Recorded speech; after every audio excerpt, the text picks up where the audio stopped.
Guys, welcome back. Jordan Stanley Payne with the Kingdom Real Estate. As always, we like to take a little bit of time and highlight people that are doing deals, taking action, working towards changing their life. So I've got Caleb on the line. Caleb, how are you, man? Good. How are you doing? We got about 10 inches of snow here in Montana just a couple days ago. So it's starting to melt off, but I wasn't ready for it, man. Wasn't ready for it. No, I wasn't either. That's for sure. So, It's the price we pay for living in paradise, right? yeah, unfortunately. Well, hey man, thanks for taking a couple of minutes just to kind of share a little bit of your story. I like to just start off and ask, it's kind of a two-part question, but what were you running from? I know a lot of people have different jobs that they're doing and stuff like that, but what were you running from, and what made you decide to check out real estate? Um, that's kind of a lot of different ways you can answer that question, but I guess essentially is I got tired of just kind of working just for that little bit of money you had left over from your paycheck after paying all your bills. And it just kind of seemed crazy for me to imagine spending most of my life working all that time and investing that time I won't get back, investing that into something that paid off so little, because I see my parents do it. My dad's a truck driver. And growing up, obviously, he was gone all the time because he had to work to get that paycheck. And growing up witnessing that, I knew from a younger age that I didn't want to have to be in that cycle, that I wanted to be able to get to a point where I could invest more in spending time with those that I love. So I guess that's really what I'm running from. So what was appealing about real estate? I mean, you're a young guy, we live in, a state that has a lot of different opportunities. Why real estate over all the different other options that are out there? Honestly, what first attracted me to it was the return on investment, because I dabbled a little bit in investing in the stock market with what little capital I had. I got kind of swept up with the cryptocurrencies, and obviously it takes money to get into, and the return on those isn't that great, let alone I honestly didn't understand any of that. Like anytime I tried reading up on it or learning about it, it was all way over my head. So it was at that point I realized this isn't that good of an investment. So looking at real estate, I remember reading about people who are wealthy and people who are financially free. Real estate is a huge portion of their portfolio and their cash flow. So it was at that point I realized that this was the better avenue to start building towards that wealth, I guess. So. Yeah, I mean, there's a lot of things that are really appealing to people, like the cryptocurrency and stock market and the Forex stuff. And, when you look at, especially when you look at a long range, how up and down it is, it's confusing. It's really volatile. I mean, there's no guarantee on any of that stuff. So I agree with you. And, it's something ridiculous, 80 or 90% of all, people that are millionaires own real estate. So I think you made a wise move. So you joined the Kingdom Real Estate several months ago. You recently did your first deal here in Montana. What was the profit on the deal? Tell us just a kind of a brief overview of that deal that you did here. So that first deal I did, the total profit was 7,000. So my buyer didn't want to go over 95,000, but I didn't want a 5,000 assignment. I wanted to stick with what my original assignment was. So we made a deal that he paid me 5 up front and then 2 on the back end. So that total, like I said, was 7,000. I came across it. I found every quarter the city puts together a list of the dirty dozen, and it's essentially problem properties they have that they're struggling to take care of.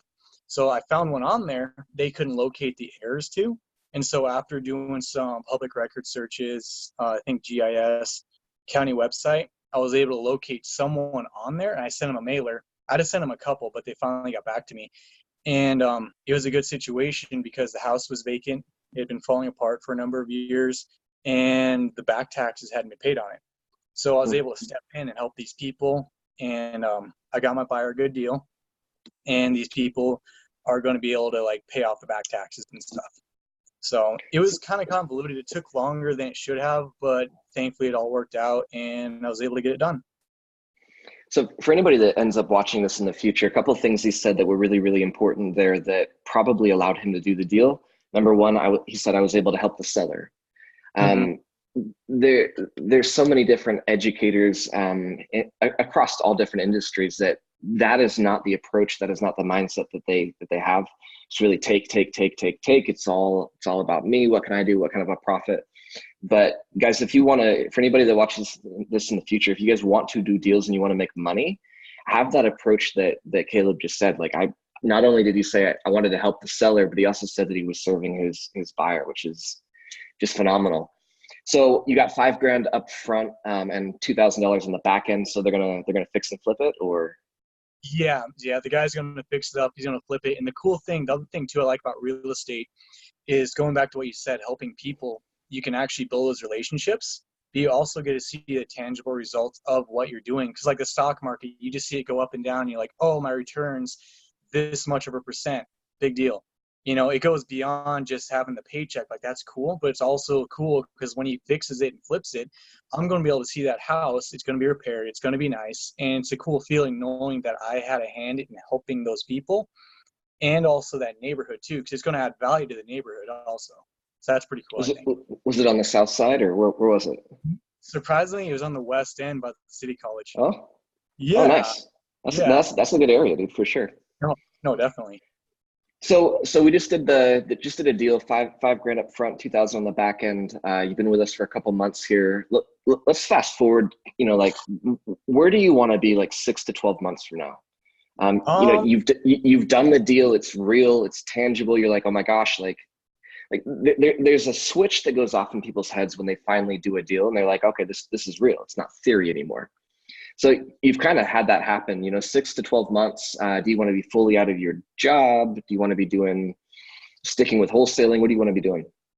um, I guess I look at it from an overview of where I generally want to be, and then from there I kind of fill in the specifics.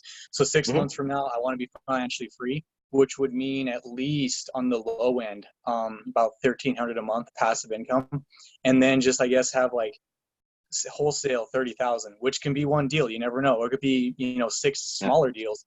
But that number I chose because that's pretty much on average what I was making in a year. And I think if I really work on it and with having the resources like we do in the kingdom and the support, I can definitely reach that in 6 months. So, absolutely. I mean, and, yeah. and that's on the low end, man. I mean, I remember, so I started wholesaling and billings as well. So we both kind of have like the same market in common, but I remember thinking, man, like if I could just do like $5,000 a month, I'd be so happy. Until the Yeah. month that I did 7 deals, and I was like, holy shit, like at Enterprise Rent a Car, I was making like $30,000 a year, and I just made like almost 60, in a month. Like it, it really opens your eyes to what's possible. So I definitely think that's a worthy goal, and if anything, it's on the low end for sure. Yeah, thank you. Another thing too I want to mention is going in with that passive income is I really want to actually get into buy and hold using private money. So that's kind of my next Hmm. venture after getting some more experience and a couple more deals wholesaling. So I love it, man, and that a really good equation that a lot of people end up doing is, they're wholesaling, they're covering their nest egg, or their nut, whatever people call it. They're covering their stuff with that, but while they're doing that, they're building the passive income side. Which, I mean, like my first passive income deal, it was only $200 a month. Couldn't pay for basically anything. Might have covered like a really really nice meal at a restaurant, but it's yeah, nothing to totally. really it's nothing to jump up and shout about. But if you can do them in tandem, where you're wholesaling, you're doing 5, 10, 15, 20 grand a month while you're building that, there comes a point when the passive income surpasses, and that's where it's really exciting, man. So I think that's a very very realistic goal for you. I don't want to take up too much of your time, but to kind of wrap it up, a lot of people watching this video, maybe they've not joined the kingdom, they've never experienced kind of who we are and what we teach. What would you say to somebody that's considering kind of jumping on board and diving into real estate with us? I would say um quit thinking about it, quit talking about it, and just do it. Like I'd kind of consider real estate for a couple months. I read Todd's book last August, but I was kind of on the fence about it. But that time where you're not actually actively engaged in pursuing your goals, that's that lost profit you'll never get back. So the longer you put it off, not only the less likely you'll do it, but it's the more you're missing out on. You can never get that time back that you don't invest. So I'd say just go ahead and do it. I mean, you literally have nothing to lose, because if you don't take action now, I truly believe like a year from now, you're gonna be doing the same thing you're doing now until you actually make that change. So, I couldn't agree more. I had the opportunity to talk to somebody, actually somebody that I used to work with at Enterprise, and he's like, mhm. man, like I remember us talking about it, and I've been thinking about it, and I was like, dude, that was 7 years ago. Like you've been thinking about this for years and years and years, and I took imperfect action, and I've really been able to do well for myself financially with real estate. It's just the difference of, like you said, like jumping in and doing it, and you're not going to know everything at the beginning. You're going to make some mistakes. Mhm. You're going to have deals that are a little bit more difficult than other deals, and I think you're a good testament that if you stick with it and stay consistent, your $7,000 check is literally a phone call away, or a mailer away, or a conversation away. So Exactly, exactly. And that's definitely an abundant mindset. So, absolutely. Well, hey man, thanks again for sharing your story. I'm going to cut the recording here, and again, for those of you guys that are watching the replay, we'd love to work with you. We'd love to have you. And we really, again, we try to highlight people that are taking action, and kind of honor people that are making moves to work towards financial freedom. So if you guys want more information, let us know. all right. Thank you.